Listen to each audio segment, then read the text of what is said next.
Whatever. Oh, nyang boyan boko kwe. Mokponong bagay. Nong jeki bere. Nyak ponong. Voilà. Allez mo ma jahi sireka. Mo jong pon. Tare mo bonang mo lon leta no. Love letter. Anglo mo ba mo pèsè manto. Ibe mo joji no. Nga pe vele ibe mo joji no. Mo pe ton le ibe mo joji no. Ta gba bo ma gbon ni bo mo lu ale gbegbe. Bo ma di.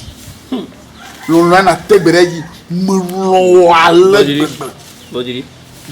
Obenare. Amangro leta. Oui. Mangro na nyonvia. Mo ne nyonvia. Be yelu. Mo lu ale gbegbe. Nanglo ya ne ma. Lo ya nekpe. Nekpe no lulu. Musene no ya. Ama ink du gosumo. Mo lu ale gbegbe. Papa si bo ma dre. Angle pe apasise. Ba bi ona. Na no. Ba on to lo ama alo. O mo lo. To mo lo. O nya te bala. Efuse. Mo lu la. Mo lu ale gbegbe la. Apode nyanyanye. Agbechi ne monwo na wu da no ama aluma fon na nyonko wada. Voa mo ge fia. Nyo na ba buju akporo bo ko na ba onyo on de anonya. Oh, mo tang sanwo. Ni mawo. Mo ka. Mo le mo na mo. Matang. Ngmana ta dia eta mo anglo ko mo ko ba. Ka na ji. Mo ndo. Ba lu ale gbegbe. Lo ale ko lo ma pe anki du go sugbon. Nsena no mo lo ale gbegbe abo. Ne po kwa. Kare. Merci. Wa ge yivie na va. Kaka ga fo de ka pa fa. Anfa magba ga fo fa. Na va ko yini. Oh, kaka ga fo fa ha. Wasu ma pa. Ina va OK, mano ga fo ka. Via ma ho ha. Oh. Nde ma wo afi ne doago. Asa. Comment il va? Nde ma wo afi ne doago. Ko to ma fi ne ga na afi me va gere ma. Mo la gbegbe ni ya na do nse. Lo ya. Ya na pe. Mo mai ma ba. Mo la gbegbe. O mo ma do. Ma do. Wa kaka ja no. Ma te gbere ji. Sia. Nglo ga ma gbe te gere ji. Ya nglo leta. O mi de suku mi gbe. O mi de suku mi gbe. Mi zu nsu oho. Nsu oho to fi de fiji. Nsu oho to ga wa pudo le ya de vieux vie. Nglo love letter love.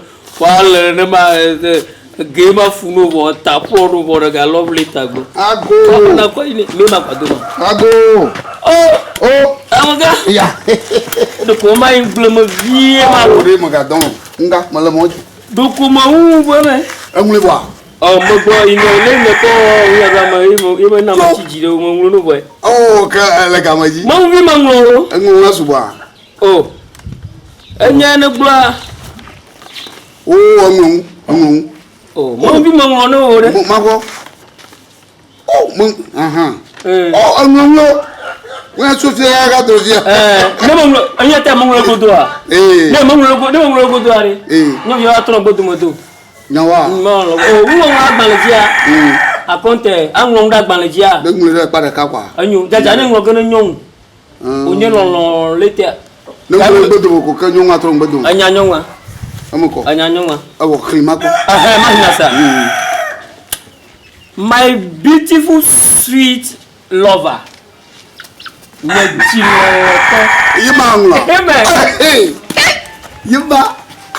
love you so that in fact I didn't love my mother like that.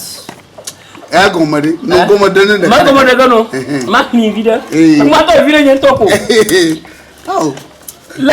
if I love my mother self like that, I be mumu. But you, I love you so much. I love you. Malena mangula.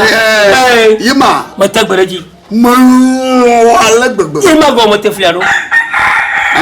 Ya je mo so fi fati.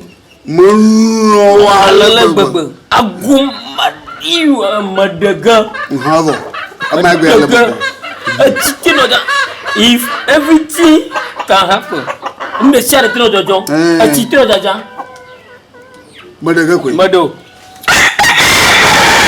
So if you like from today 1 week I go marry you. Baba on e bonne lo atu ba ji ko ene ko share ka ya wadiata. Avo. Alo mema. Anya katema. Atona fuma. Nya de ma dagban la tare ma nya suku. Nya wunya te ba. Ma dagban la suku mo. Ma nya suku. Tare ma. Maga hodio. We nan za den ya he. De ma dagban la lo. Abeji. Oh, suku. Awo ko enye ko lo nyela. Suku ma nyi. Ma wala ko ya ma. Ma ngulo ma bla lo lo akpa. Ta do ma fu ma do bi. Adu pen. Wo maga tijo.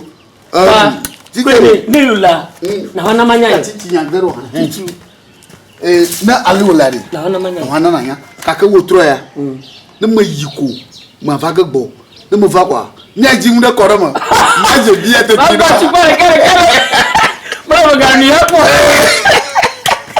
ba puse ufutumu no asora kweri utumu no asora kweri ko su huma ga tugbejeji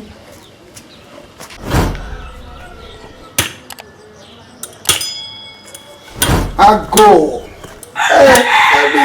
ya yo wali na ma ko ni tavenu nyawa nkaleta o clean nyale mo kwa na nyane lo ko na won chi do ne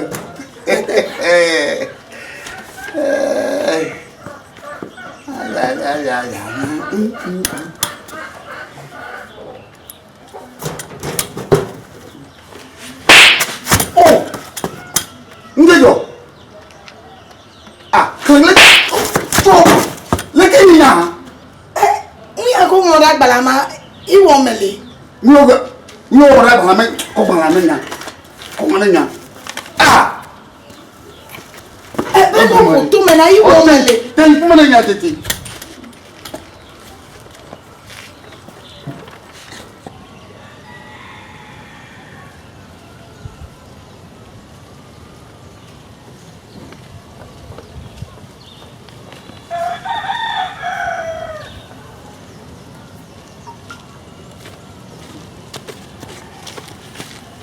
Davi ajo. Ali na ma. Fiamelo. Elo mat de funo vida. OK. Foi banlena. Nem chuchu ngore ma ablene.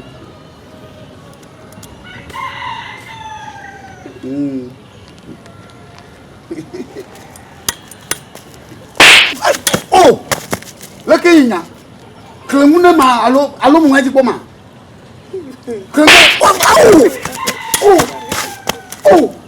Koko wananya so ngai tonle ko jiwa yufu ma ma wento ebenu ke he onglore no ji ma kan na yu ko ngore ji ya wa na omele o teif manai oh okay hamero ya ai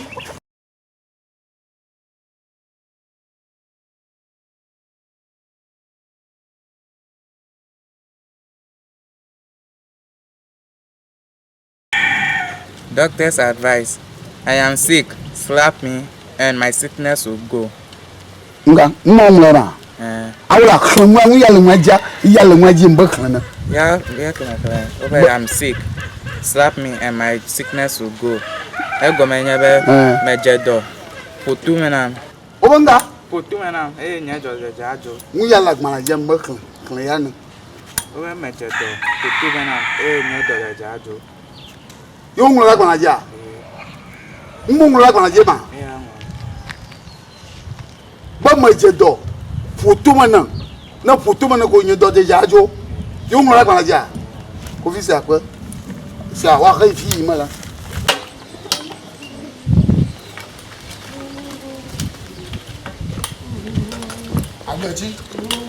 Agbechi? Yeah.